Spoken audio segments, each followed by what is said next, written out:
My name is Amy Smith, and I lived in Harwell village in the same bungalow since January 62.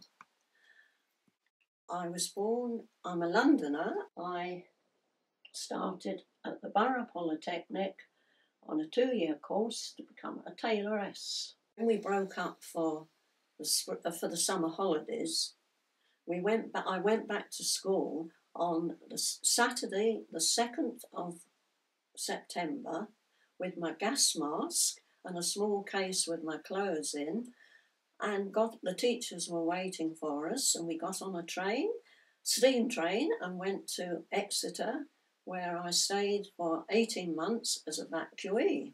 When the 2 years was up, the course was up, we were sent home, and I went to work for La Chasse, which was a very old established fashion house in Berkeley Square, and that was the beginning of my tailoring, working, and all through the war, and 10.5 years as a tailoress. Oh, that was in 1947. I met my husband.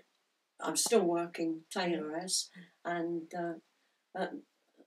Valentine's dance at the Streatham Hill Locarno.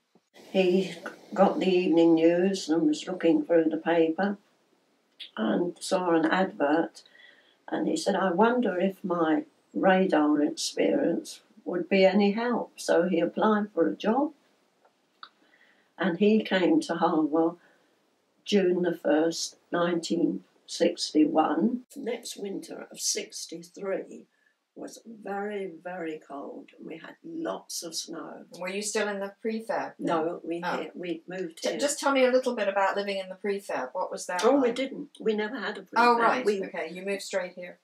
We moved straight to here. Yeah. When it was finished, yeah, and we were the last bungalow to be built, we moved in. And I looked out of the window and saw someone trudging through the snow to my door. When I opened it, it was June Baker, and she said, Dr. Beasley wants to see you in the morning at 11 o'clock. And I looked horrified. Wanted to see me. I'd only been once and taken my son to the surgery, and I didn't know him. And so she said, I've just given him my notice this morning. I'm going back to nursing at the hospital. There's a vacancy. Dr. Beasley is going to offer you my job. I said, I'm a tailoress. I don't know anything about doctors. She said, well, you'll have to come and see him in the morning at 11 o'clock. So I went next morning at 11 o'clock. The last patient was just coming out, and he came out, shook hands with me. I sat down at the desk. He sat the other side and said, June has told you that she's going back to nursing. She'll be here till the end of the month, and she'll teach you all you ought to know. I said, I'm very, very sorry, but I'm a tailoress. I know nothing about surgeries or doctors. He got up, walked round the desk, put his hand firmly on my shoulder and said, it's a challenge. See you tomorrow morning. Opened the door and I came out. I was dumbfounded. I couldn't say anything. And as I walked through the waiting room, June popped her head through the cubby hole and said, see you in the morning at 8:30. And that was it. That was the beginning of my life at the surgery.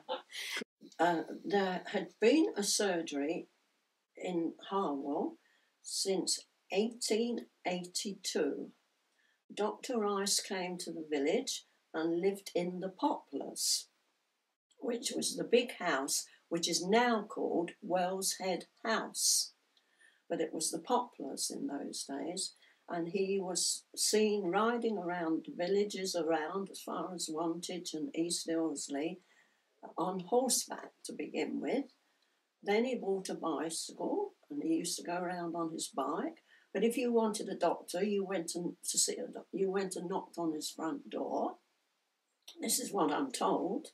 And Ted Lay had said that when he cut his forehead.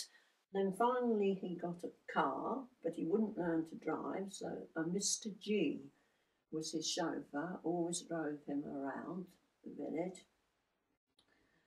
And in 1932, he took his first partner, a Dr. Margaret Cohen, and a bit later, a Dr. John Chitty.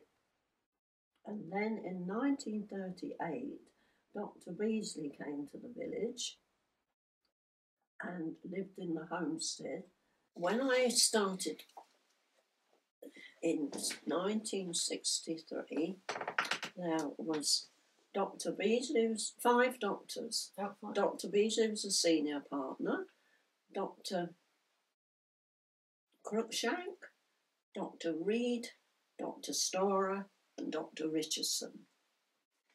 Harwell was Monday to Friday, 9 till 11 each morning, and the Monday evening and Thursday evening, 1 hour, 6 till 7. They also, Dr. Beasley went to East Ilsley Post Office, where we had a room as a surgery, and there was also a room over the shops at AERE one evening a week. They had a surgery and did one in Blueberry in Dr. Cruikshank's front room, and also they did surgeries in the rooms in the village hall at Aston, Tyrrell and Walton. Goodness. That very cold winter when I started, I always remember Dr. Beasley was always on time, but this particular morning he was a bit late. He came in and apologised to the people waiting in the waiting room and said he was sorry. When the surgery finished, I went in and he said, I got a phone call last night at 1:30 to go out to a patient at Ilsley, and he said the road was treacherous, the snow and the ice. He said, I got back safely, got into bed, I was frozen stiff, and 4 o'clock the phone went again, and I had to go out to Compton. Goodness. And I always remember him telling me that. But my very first job at the surgery, which I always remember and laugh about, I arrived the next morning, and was standing at the door knocking the snow off my shoe, and June appeared with a kettle of hot boiling water, and she said, Amy, will you just pour this over the 2 pipes? There was one coming from the window, out from the window of the surgery, the waiting room, the room, and one the other. So I took the kettle and poured boiling water over the pipes to thaw them out, and that was my very first job as a receptionist. So what was a typical day like when you did work there? Well, we didn't, I wish I could remember, but we didn't have many drugs in those days. There was a shelf.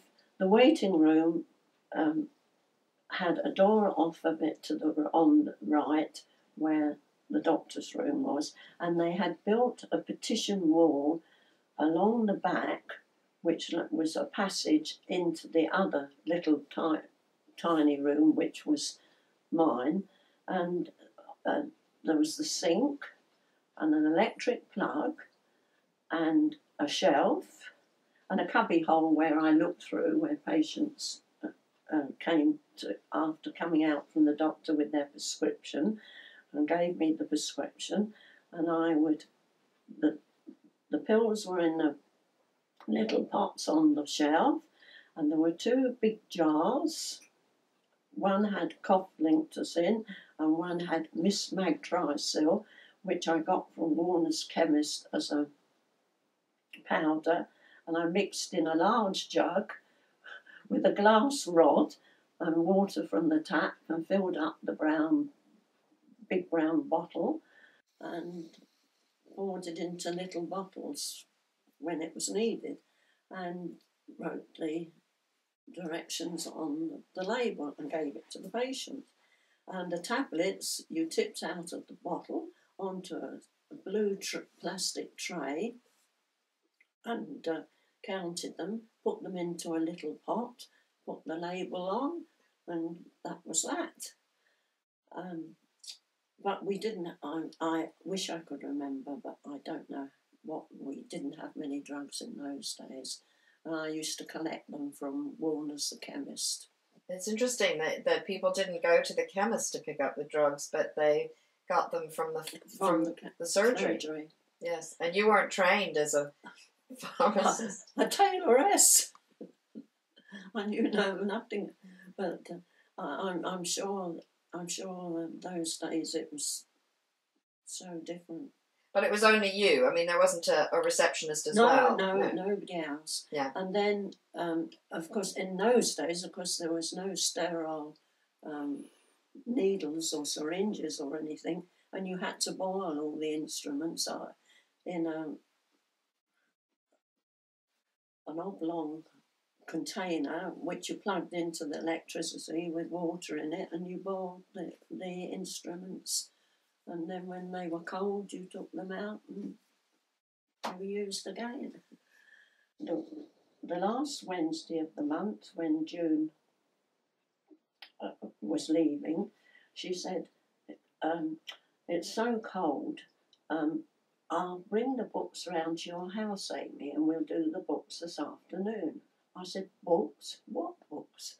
She said, well, we got to pay all the bills and write the cheques for the wages.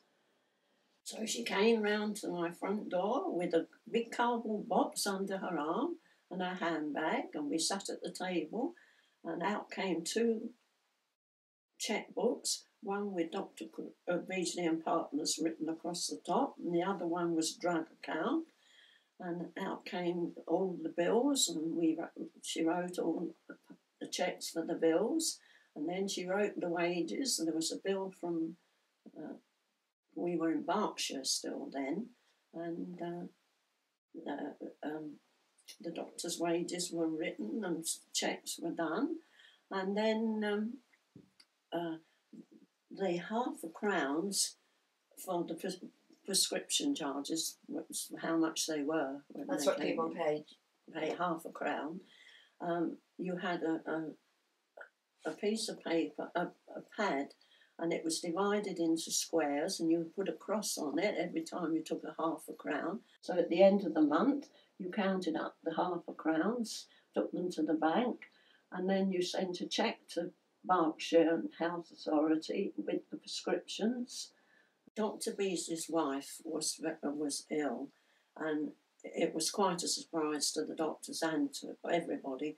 He suddenly came in one day and said he was retiring in September, and that was September 1969. And so, of course, there was a meeting, and the doctors decided that they weren't going out to Ilsley. There was a lady doctor had arrived in Compton, so she took over all the patients that end, and we closed the surgery in Ilsley and ARE and Harwell. And we moved to Didcot. And of course all the patients had to go to Didcot then.